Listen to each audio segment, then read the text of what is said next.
내가 율법이나 선지자를 폐하러 온 줄로 생각하지 말라. 폐하러 온 것이 아니요 완전하게 하려 함이라. 진실로 너희에게 이르노니 천지가 없어지기 전에는 율법의 1.1획도 결코 없어지지 아니하고 다 이루리라.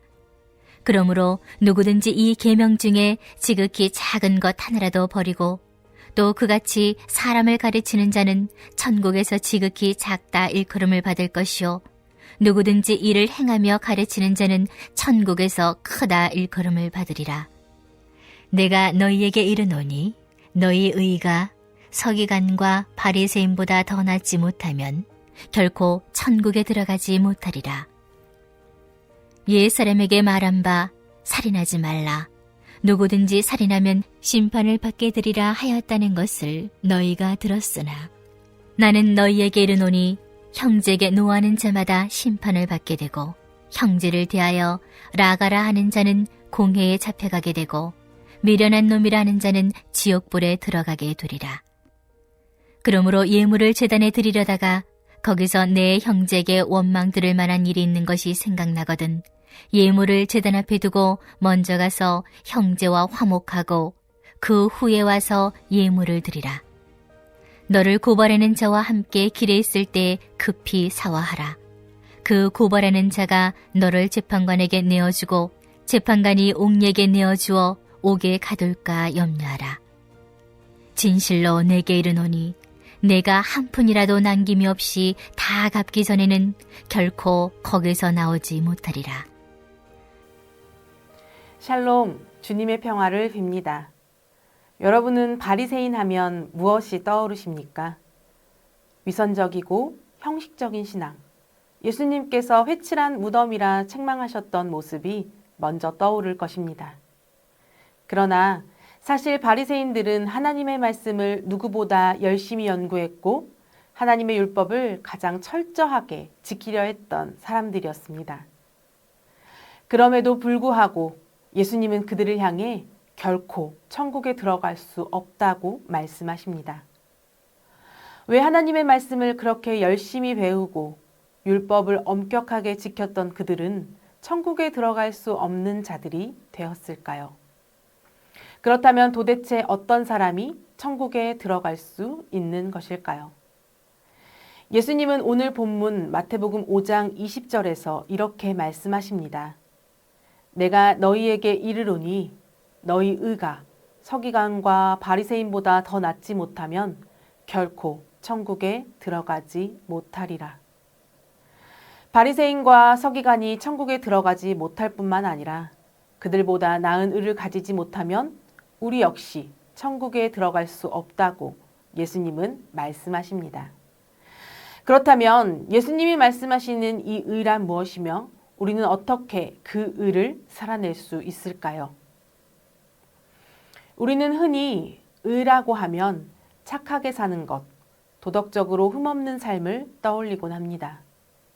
그러나 이런 이해는 매우 주관적인 이해입니다. 무엇이 착한 것이고 어디까지가 도덕적인 것인지 기준이 모호해지기 때문입니다. 결국 그 기준을 스스로 세우게 되고 그 순간 우리는 또 다른 바리새인이 되고 맙니다. 그래서 우리는 예수님의 말씀을 제대로 이해하기 위해 의라는 단어의 본래 의미를 살펴볼 필요가 있습니다. 오늘 본문에서 사용된 의는 헬라어 디카이오시네입니다. 이 단어는 인간의 기준에서 착하다는 의미가 아니라 하나님의 기준에 따라 옳다고 판정된 상태, 곧 하나님과 올바른 관계 안에 있는 상태를 의미합니다.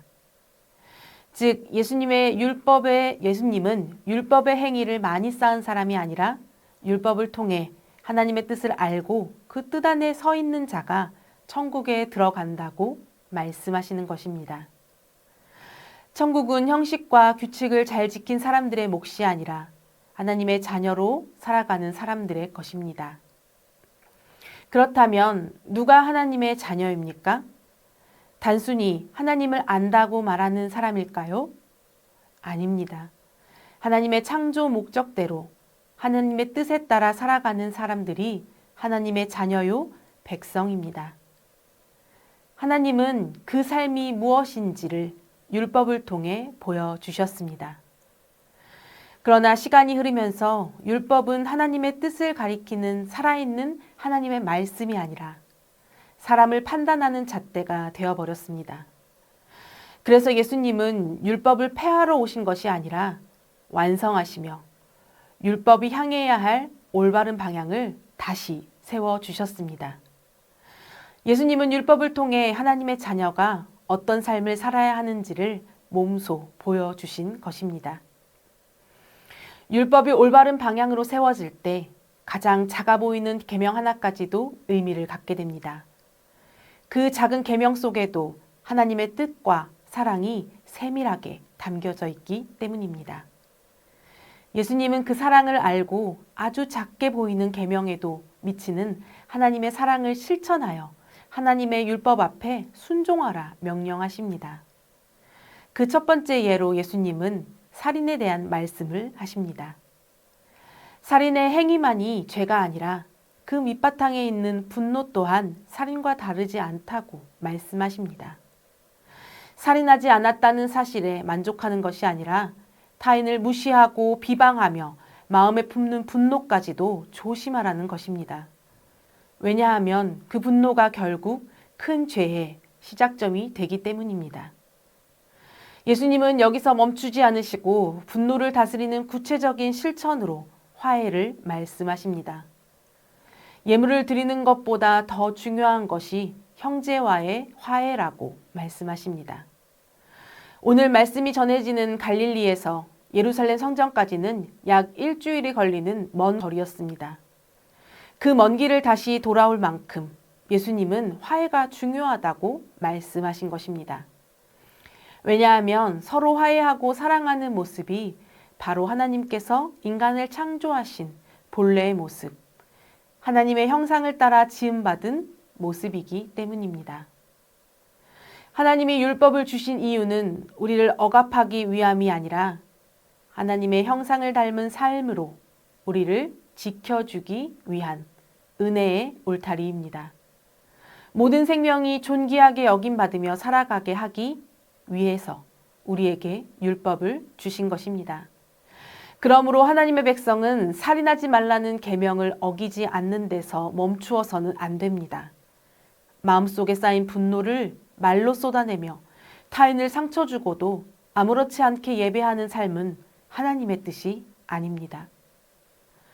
예수님은 보이지 않는 분노와 말의 상처 또한 결코 가볍지 않은 죄임을 분명히 하십니다. 예수님을 통해 죄에서 자유롭게 되었다는 것은 내 마음대로 살아도 된다는 뜻이 아닙니다. 오히려 작은 죄에도 더 민감해지고 작은 선택 하나에도 하나님의 뜻과 하나님의 의를 먼저 묻는 삶으로 부름받은 것입니다. 그 하나님의 뜻, 하나님의 의는 무엇입니까? 바로 사랑입니다. 무엇보다도 서로 뜨겁게 사랑할지니 사랑은 허다한 죄를 덮느니라. 베드로전서 4장 8절 말씀. 아멘. 우리가 서로 사랑하는 삶을 살아갈 때 율법은 더 이상 지켜야 할 천국 티켓을 받을 수 있는 기준 조건, 판단의 잣대가 아니라 우리의 삶 그 자체가 됩니다.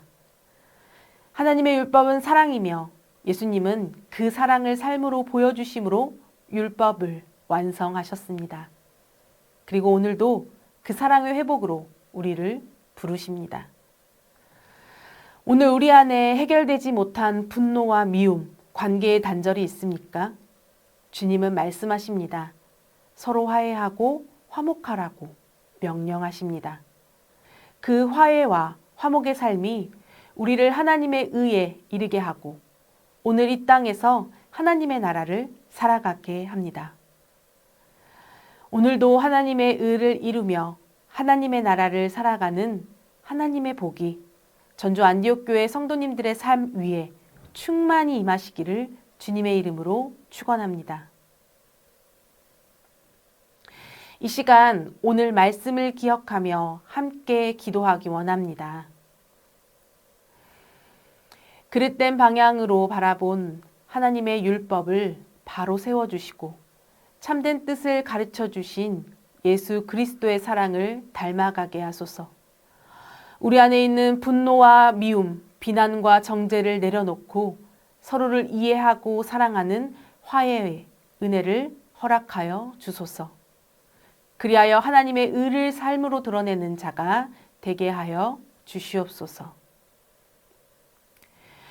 초등부와 중등부의 단기 선교를 인도하신 하나님께 감사드리며 단기 선교의 전 과정 동안 부어주신 하나님의 은혜와 사랑이 학생들의 삶을 이끄는 힘이 되어 일상 속에서도 하나님을 신뢰하며 살아가게 하여 주시옵소서. 그리하여 그들이 하나님의 사람, 믿음의 자녀로 세상 가운데 주님의 사랑을 드러내는 삶을 살게 하여 주시옵소서.